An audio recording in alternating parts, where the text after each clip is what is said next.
यीशु ने उससे कहा, जो कोई अपना हाथ हल पर रखकर पीछे देखता है वो परमेश्वर के राज्य के योग्य नहीं। प्रभु यीशु मसीह के मीठे और मधुर नाम में आपको मेरा मसीही नमस्कार।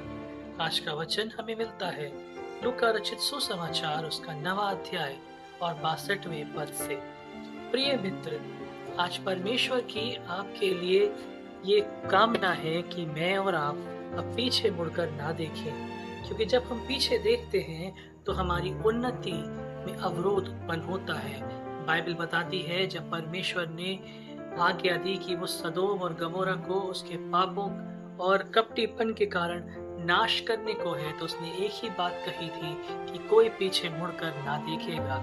कि लूत की पत्नी ने उस आज्ञा को ना मानते हुए पीछे मुड़कर देखा और बाइबल बताती है कि वो नमक के खंबे में परिवर्तित हो गई।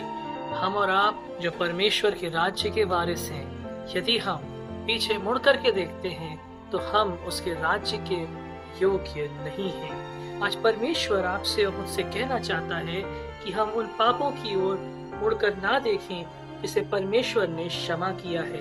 पहला यूहन्ना उसका पहला अध्याय और 7 से 9 पद में लिखा है, जैसा वो ज्योति में है वैसे ही हम भी ज्योति में चलें तो एक दूसरे से सहभागिता रखते हैं और उसके पुत्र यीशु का लहू हमें सब पापों से शुद्ध करता है। यदि हम कहें कि हम में कुछ भी पाप नहीं तो अपने आप को धोखा देते हैं और हम में सत्य नहीं।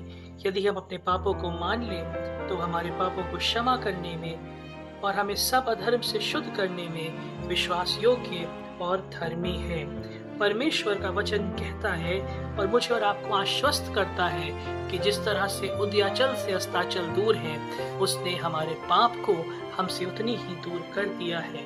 इसलिए उन पापों की ओर मुड़कर ना देखें जिनसे परमेश्वर ने आज आपको क्षमा कर दिया है। उस हार की ओर मुड़कर ना देखें जो आज भी आपको गिराती है, क्योंकि बाइबल बताती है हम सबके जीवन में हार अवश्य आई है, क्योंकि हम तो पतित हैं। बाइबल कहती है रोमियो के 3 अध्याय के 23वें पद में, सब ने पाप किया और सब परमेश्वर की महिमा से रहित है। देखिए, परमेश्वर का वचन ये कहता है, मनुष्य की गति यहोवा की ओर से दृढ़ होती है और उसके चलन से वो प्रसन्न होता है। चाहे वे गिरे तो अभी पड़ा ना रहेगा। परमेश्वर आज आपसे ये वायदा कर रहा है कि आप चाहे गिरे, आप उस अवस्था में नहीं रहेंगे, क्योंकि यहोवा आपका हाथ थामा रहेगा।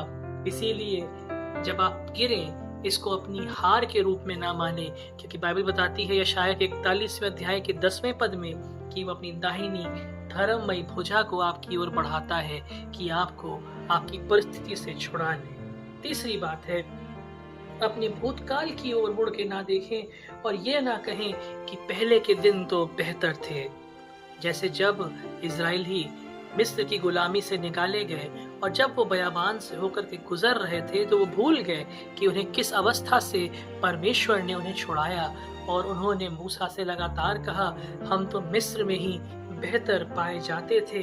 कई बार जब हम दूर से देखते हैं तो लगता है कि सब कुछ बड़ा खूबसूरत है। अंग्रेजी में कहावत है, The grass is greener on the other side of the fence। चौथी और अंतिम बात, उन पुराने लड़ाइयों को मत देखें जिससे कि मन में कड़वाहट उत्पन्न होती है।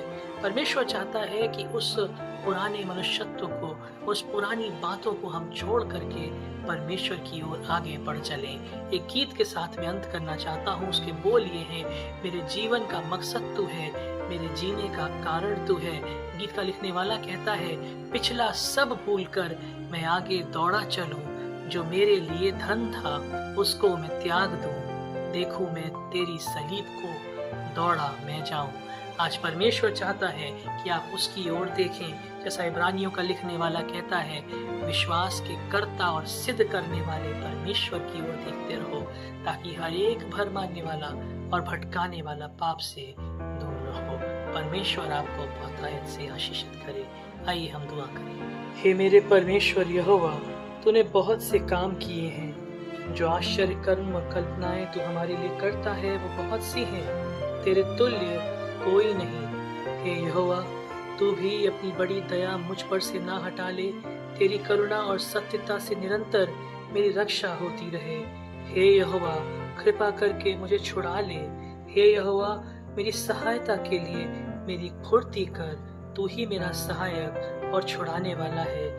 हे मेरे परमेश्वर, मेरे जीवन पर दया कर। त्रिएक परमेश्वर तुम्हें आशीष देवे। आमीन।